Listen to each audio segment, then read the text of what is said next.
Hi dear students, welcome to business class. In previous video, I explained the choice of form of business organization.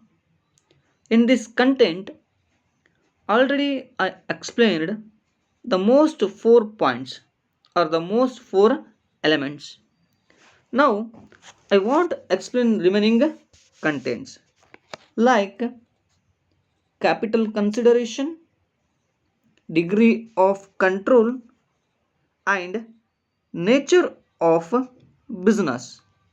ಈ ಮುಂಚಿನ ಒಂದು ವಿಡಿಯೋದಲ್ಲಿ ವ್ಯವಹಾರ ಸಂಘಟನೆಯ ಪ್ರಕಾರದ ಆಯ್ಕೆಯಲ್ಲಿ ಇರಬೇಕಾದಂತಹ ಅಂಶಗಳೊಳಗೆ 4 ಅಂಶಗಳನ್ನು ವಿವರಿಸಿರುವಂತಹದ್ದು. ನಂತರದಲ್ಲಿರುವಂತಹ ಅಂಶಗಳೆಂದರೆ ಬಂಡವಾಳದ ಪರಿಗಣನೆ, ನಿಯಂತ್ರಣದ ಮಟ್ಟ, ವ್ಯವಹಾರದ ಸ್ವರೂಪ. ಈ 3 ಅಂಶಗಳನ್ನು ಈ ಒಂದು ವಿಡಿಯೋದಲ್ಲಿ ನೋಡೋಣ. Yes, it is a common sense to start the business while we analyse the all these points. ಒಂದು ಸಾಮಾನ್ಯ ಜ್ಞಾನ ಅಂತ ಹೇಳಿ ಕರೆಯುವಂತಹದ್ದು.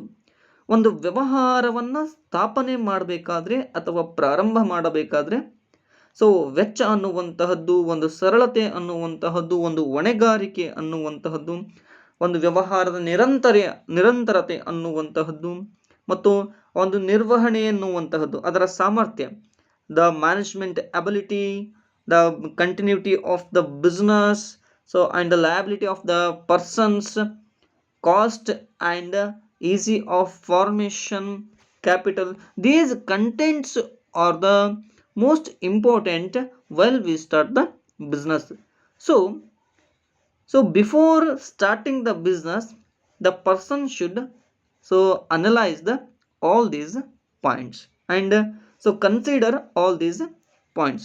Let us see, the next one is capital consideration. Yes, capital is like what in terms of finance or asset. Finance is a blood of the organizational activity. ಒಂದು ಸಂಸ್ಥೆಗೆ ಹಣಕಾಸು ಅನ್ನುವಂತಹದ್ದು ರಕ್ತದ ರೂಪದಲ್ಲಿ ಇರ್ತದೆ. ಒಂದು ಬಾಡಿಗೆ ಎಷ್ಟು ಅಂದರೆ ಒಂದು ಮನುಷ್ಯನಿಗೆ ರಕ್ತ ಎಷ್ಟು ಅವಶ್ಯಕತೆ ಇದೆಯೋ ಅದೇ ರೀತಿಯಾಗಿ ಒಂದು ಸಂಸ್ಥೆಗೆ ಹಣಕಾಸು ಅನ್ನುವಂತಹದ್ದು ಅಷ್ಟೇ ಅವಶ್ಯಕತೆ ಆಗಿರುವಂತಹದ್ದು. ಹಾಗಾಗಿ ದ ಫೈನಾನ್ಸ್ ಎಷ್ಟರ ಮಟ್ಟಿಗೆ ಇದೆ ಅನ್ನುವಂತಹ, ಹಣಕಾಸು ಅನ್ನುವಂತಹದ್ದು ಎಷ್ಟರ ಮಟ್ಟಿಗಿದೆ. If you have the small size of the capital or amount, you can choice or you can choose the sole proprietorship. ನನ್ನ ಹತ್ರ ಸ್ವಲ್ಪ ಅಮೌಂಟ್ ಇದೆ ಅಥವಾ ಕಡಿಮೆ ಮೊತ್ತದ ಹಣಕಾಸು ಹೊಂದಿದ್ದೇನೆ ಅಂತಂದರೆ ನಾವು ಯಾವ ವ್ಯವಹಾರವನ್ನು ಪ್ರಾರಂಭ ಮಾಡ್ತೀವಿ ಅಂತ ನೋಡಿದಾಗ ಏಕ ವ್ಯಕ್ತಿ ವ್ಯಾಪಾರಿ ಸಂಸ್ಥೆಯನ್ನು ಪ್ರಾರಂಭ ಮಾಡ್ತೀವಿ. ಇದು ಯಾಕಂತಂದರೆ ಒಬ್ಬ ವ್ಯಕ್ತಿ ಕಡಿಮೆ ಮೊತ್ತದಿಂದ ಈ ವ್ಯವಹಾರವನ್ನು ಪ್ರಾರಂಭ ಮಾಡಬಹುದು. ಒನ್ ಸ್ಟೆಪ್ ಮುಂದಕ್ಕೆ ಹೋದರೆ ಅಲ್ಲಿ ಏನಾಗಿರುವಂತಹದ್ದು 4 ಅಥವಾ 2 ಅಥವಾ 2ಕ್ಕಿಂತ ಹೆಚ್ಚು, ಮ್ಯಾಕ್ಸಿಮಮ್ 50 ಮೆಂಬರ್ಸ್ ಆರ್ 100 ಮೆಂಬರ್ಸ್ ನಾವು ಕ್ಯಾಪಿಟಲ್ ಕಾಂಟ್ರಿಬ್ಯೂಟ್ ಮಾಡಿ ವ್ಯವಹಾರವನ್ನು ಸ್ಥಾಪನೆ ಮಾಡ್ತೀವಿ ಅಂತಂದರೆ we want some more capital to start the business ಅಂತ ಏನಾದರೂ ಥಿಂಕ್ ಮಾಡಿದರೆ we go to choice partnership firm. ಇಲ್ಲ ನಮಗೆ ಅತ್ಯಂತ ಬೃಹದಾಕಾರದ ಬೇಕು, we want to start the large scale of the company and we have the more amount and we issues the shares and collect the capital ಅಂತ ಏನಾದರೂ ಒಂದು ಅಂಶವನ್ನು ತೆಗೆದುಕೊಂಡ್ರೆ ನಾವು ನಮ್ಮಲ್ಲಿ ಬಂಡವಾಳ ಹೆಚ್ಚು ಸಂಗ್ರಹಣೆ ಮಾಡ್ತೀವಿ, ಷೇರುಗಳನ್ನು ಹಂಚಿಕೆ ಮಾಡ್ತೀವಿ, ಬೃಹದಾಕಾರದ ಚಟುವಟಿಕೆಗಳನ್ನು ಹೊಂದ್ತೀವಿ ಅಂತ ಏನಾದರೂ ಯೋಚನೆ ಮಾಡಿದರೆ ನಾವು ಯಾವ ಒಂದು ವ್ಯವಹಾರಕ್ಕೆ ನಾವು ಆಯ್ಕೆ ಮಾಡ್ಕೊಳ್ಬೇಕಾತು ಅಂತಂದರೆ ಕಂಪನಿ, ಕೂಡು ಬಂಡವಾಳ ಸಂಸ್ಥೆ ಅನ್ನುವಂತಹದ್ದು ನಾವು ಕರಿತಾ ಇದ್ದೀವಿ. ಇದು ಸಾಮಾನ್ಯವಾಗಿ ನಮಗೆ ತಿಳಿದಿರುವಂತಹ ಅಂಶ.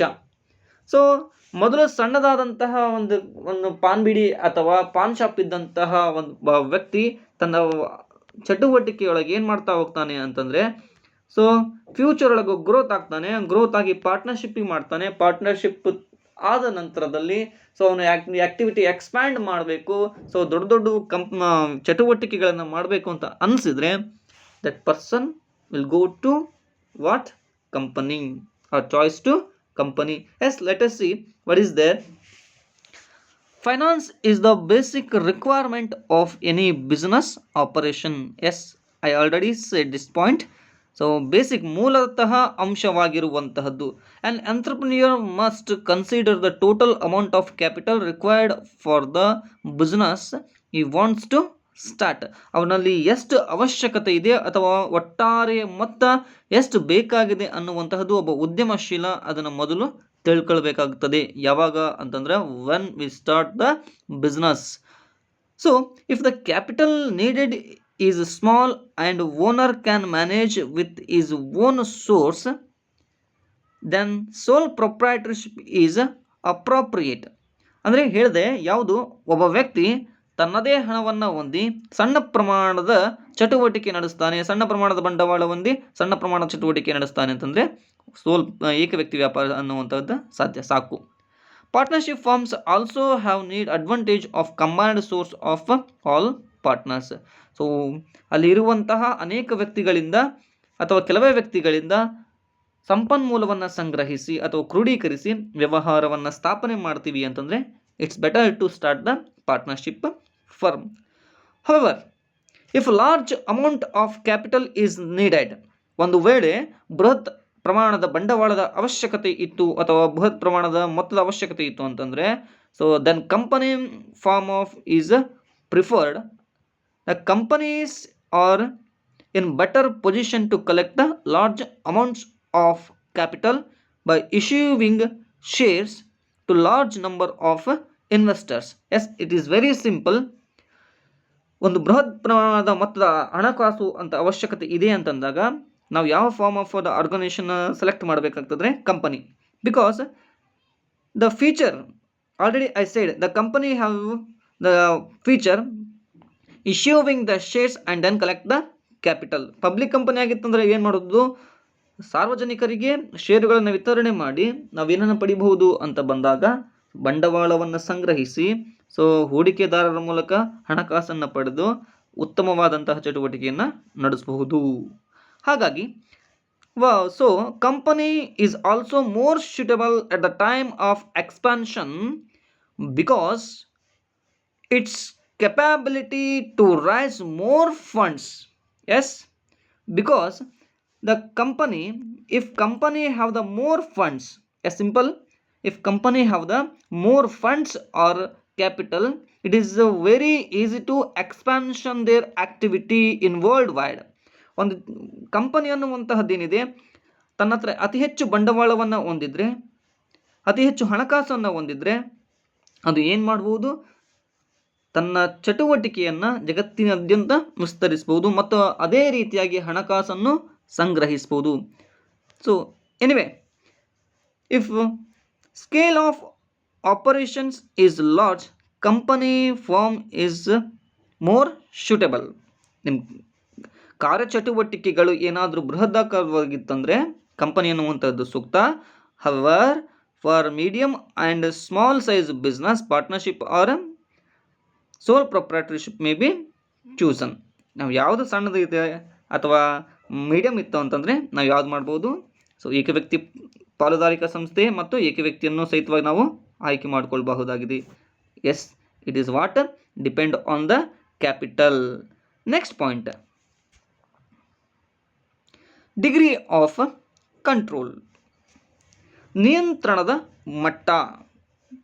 ಇಲ್ಲಿ ಸಾಮಾನ್ಯವಾಗಿ ನೋಡ್ತಾ ಇದ್ದೀವಿ, ತಿಳ್ಕೊಂಡಿರುವಂತಹದ್ದೇನು?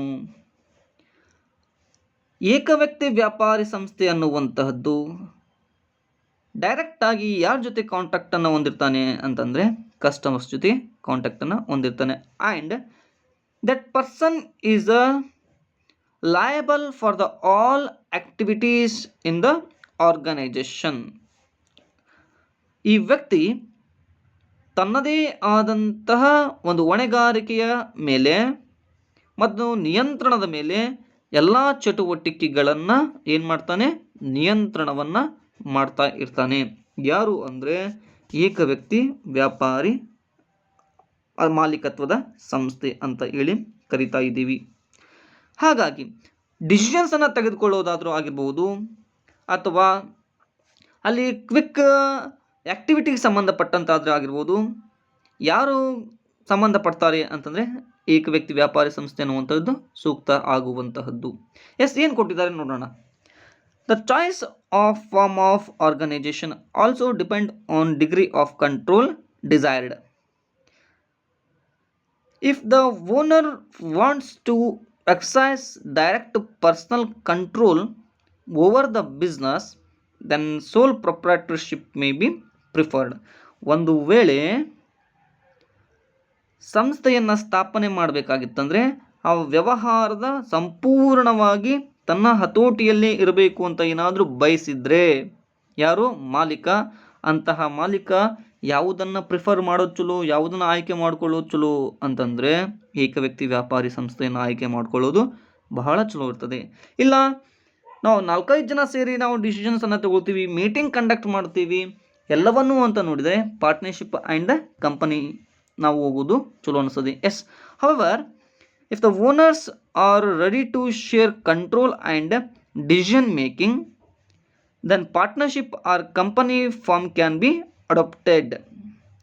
ಒಂದು ವೇಳೆ ನಾವು ಒಬ್ಬನೇ ನಿರ್ಣಯವನ್ನು ತೆಗೆದುಕೊಳ್ಳುವಂತಹ ಶಕ್ತಿ ನನ್ನಲ್ಲಿಲ್ಲ, ನಾನು 4-5 ಜನ ಜೊತೆ ಸೇರಿ ನಾವು ಏನಾದರೂ ಡಿಸಿಷನ್ಸನ್ನು ತೆಗೆದುಕೊಳ್ತೀವಿ, 4-5 ಜನ ಸೇರಿ ಕಂಟ್ರೋಲ್ ಮಾಡ್ತೀವಿ ಅಂತಂದರೆ which form of business is suitable, the partnership or company. The company has a added advantage that there is complete separation of ownership. Management and professionals are appointed to independently manage the affairs of a company. Already I discussed these points in the joint stock company features. Yes, the company is a separation or a separate legal entity. Yes, here owner is separate and the management is separate and the professional is separate, or professional is appointed by the what management. So ಹಾಗಾಗಿ ಇಲ್ಲಿ ಏನಾಗಿ independent ಆಗಿ ಇರುವಂತಹದ್ದು ಯಾರು ಅಂತ ಬಂದರೆ ownership. ಅದ್ರ ಜೊತೆಗೆ ಮ್ಯಾನೇಜ್ಮೆಂಟ್ ಅನ್ನುವಂತಹದ್ದೇನು ಡಿಸಿಷನ್ಸನ್ನು ತೆಗೆದುಕೊಳ್ಬೇಕಾಗಿತ್ತಂದರೆ ಕಂಟ್ರೋಲು ಅಥವಾ ಏನಾದರೂ ಕೆಲಸವನ್ನು ಮಾಡಬೇಕಾಗುತ್ತೆ, ದೇ ಕಂಡಕ್ಟ್ ದ ಮೀಟಿಂಗ್. ಒಬ್ರಿಗೊಬ್ಬರು ಏನಾಗ್ತಾರೆ, ಸೊ ಮೀಟಿಂಗ್ ಮಾಡೋದ್ರ ಮೂಲಕ, ಸಭೆಯನ್ನು ಕರೆಯೋದ್ರ ಮೂಲಕ ತೆಗೆದುಕೊಳ್ಳುವಂತಹದ್ದು. ಹಾಗಾಗಿ degree of control it is the best for the single person if you can choice the sole proprietorship. Next point,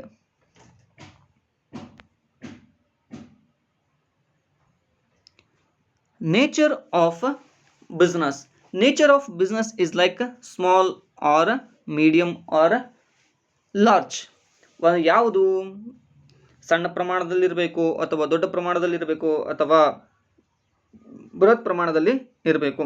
ಹೇಳಿದೆ ಸಣ್ಣ ಪ್ರಮಾಣದಲ್ಲಿ ಮಾಡ್ತೀನಿ ಅಂತಂದರೆ ಸೋಲ್ ಪ್ರೊಪ್ರೈಟರ್ಶಿಪ್ ಈಸ್ ಬೆಟರ್. ನಾವು ಬೃಹತ್ ಪ್ರಮಾಣದಲ್ಲಿ ಮಾಡ್ತೀನಿ ಅಂದರೆ, ಸೊ ಅದು ಮೀಡಿಯಂ ಟರ್ಮಲ್ಲಿ ಮಾಡ್ತೀನಿ ಅಂತಂದರೆ ಸೊ ಯಾವುದು partnership is better. Large scale ಒಳಗೆ ಮಾಡ್ತಾ ಇದ್ದೀವಿ, ಲಾರ್ಜ್ ಸ್ಕೇಲ್ ಮ್ಯಾನುಫ್ಯಾಕ್ಚರಿಂಗ್ ಯೂನಿಟ್ಸ್ ಇದ್ದಾವೆ ಅಥವಾ ಬೃಹದಾಕಾರದ ಉತ್ಪಾದನಾ ಘಟಕಗಳನ್ನು ಹೊಂದಿದ್ದೀವಿ ಅಂತಂದರೆ which is better, so company is better. What is there, let us see. The nature of business is also considered while selecting a suitable form of business organization. ವ್ಯವಹಾರದ ಸ್ವರೂಪದ ಆಯ್ಕೆಯ ಮೇಲೆ, ವ್ಯವಹಾರ ಸ್ವರೂಪ ಆಧಾರದ ಮೇಲೆ ನಾವು ಆಯ್ಕೆ ಮಾಡ್ಕೊಳ್ತೀವಿ ಅಂತಂದರೆ ಯಾವುದು ನಾವು ನೋಡಬೇಕಾಗ್ತದೆ.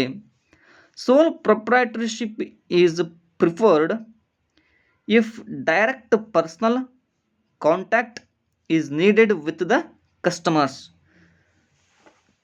ಏಕ ವ್ಯಕ್ತಿ ವ್ಯಾಪಾರಿ ಸಂಸ್ಥೆಯನ್ನು ಆಯ್ಕೆ ಮಾಡಿಕೊಳ್ಬೇಕು ಅನ್ನುವಂಥ ಉದ್ದೇಶ ಹೊಂದಿದರೆ ಅಲ್ಲಿ ಏನು ಅವಶ್ಯಕತೆ ಇದೆ ಅಂದರೆ ಗ್ರಾಹಕರೊಂದಿಗೆ ನೇರವಾದ ಸಂಪರ್ಕವನ್ನು ಹೊಂದುವಂತಹದ್ದು ಅವಶ್ಯಕ.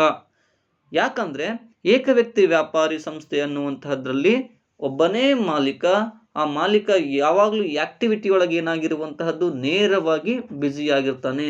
S, the sole proprietor always busy in the activity, so with the customers. The next one, partnership is more suitable when professional service are required. So ವೃತ್ತಿಪರ ಸೇವೆಗಳಂತ ಬಂದಾಗ ಆ ವೃತ್ತಿಪರ ಸೇವೆಗಳನ್ನು ನಾವು ಏನಾದರೂ ಮಾಡ್ತಾ ಇದ್ದೀವಿ ಅಂತಂದರೆ ಅವಾಗ ನಾವು ಯಾವುದನ್ನು ಆಯ್ಕೆ ಮಾಡ್ಕೊಳ್ಬೇಕು? ಪಾರ್ಟ್ನರ್ಶಿಪ್ ಫರ್ಮನ್ನು ಆಯ್ಕೆ ಮಾಡ್ಕೊಳ್ಬೇಕು. ಫಾರ್ ಎಕ್ಸಾಂಪಲ್ ನಾವು ನೋಡ್ತಾ ಇರ್ತೀವಿ ಬೇರೆ ಬೇರೆ ಸ್ಥಳಗಳಲ್ಲಿ, ಸೊ 4-5 ಜನ ಚಾರ್ಟರ್ಡ್ ಅಕೌಂಟೆಂಟ್ಸ್ ಏನು ಮಾಡ್ತಾ ಇರ್ತಾರೆ ಅಂತಂದರೆ ತಮ್ಮದೇ ಆದಂಥ ಸರ್ವಿಸನ್ನು ಸೊ ನೀಡ್ತಾ ಇರುವಂತಹದ್ದು ನಾವು ಕಾಣ್ತಾ ಇದ್ದೀವಿ. Yes, the next one, however in case of large manufacturing units, company form of organisation may be adapt. ಬೃಹತ್ ಪ್ರಮಾಣದ ಯೂನಿಟನ್ನು ಅಥವಾ ಬೃಹತ್ ಪ್ರಮಾಣದ ಉತ್ಪಾದನೆಯನ್ನು ಮಾಡ್ತೀನಿ, ಅದಕ್ಕೆ ಸಂಬಂಧಪಟ್ಟಂಗೆ ಮ್ಯಾನುಫ್ಯಾಕ್ಚರಿಂಗ್ ಘಟಕಗಳಿದೆ, ಉತ್ಪಾದನಾ ಘಟಕಗಳು ನನ್ನ ಹತ್ರ ಇರಬೇಕು ಅಂತಂದರೆ ಯಾವುದು ಅವಶ್ಯಕತೆ ಅನಿಸ್ತದೆ ಅಂತಂದರೆ ಕಂಪನಿ ಅನ್ನುವಂತಹದ್ದು ಅವಶ್ಯಕತೆ ಅನಿಸ್ತದೆ. Yes, these are all points are most important. ಹಾಗಾಗಿ ಯಾವುದನ್ನು ನಾವು ಮಾಡಬೇಕು, ಯಾವುದನ್ನು ಮಾಡಬಾರ್ದು ಅನ್ನುವಂತಹದ್ದನ್ನು ನಾವು ಏನಾದರೂ ನೋಡ್ತಾ ಹೋದರೆ, ಸೊ ಸಣ್ಣದನ್ನು ಮಾಡಬೇಕಾದ್ರೆ ಸೋಲ್ ಪ್ರೊಪ್ರೈಟರ್ಶಿಪ್ ಚಲೋ ಅನಿಸ್ತದೆ, ಆದರೆ ದೊಡ್ಡ ಪ್ರಮಾಣದ ನಾವು ಮಾಡಬೇಕಾದ್ರೆ ಬಂಡವಾಳ ಬೇಕು ಅನ್ನಿಸ್ತದೆ, ಅಲ್ಲಿ ರಿಸ್ಕ್ ಭಾಳ ಇರ್ತದೆ.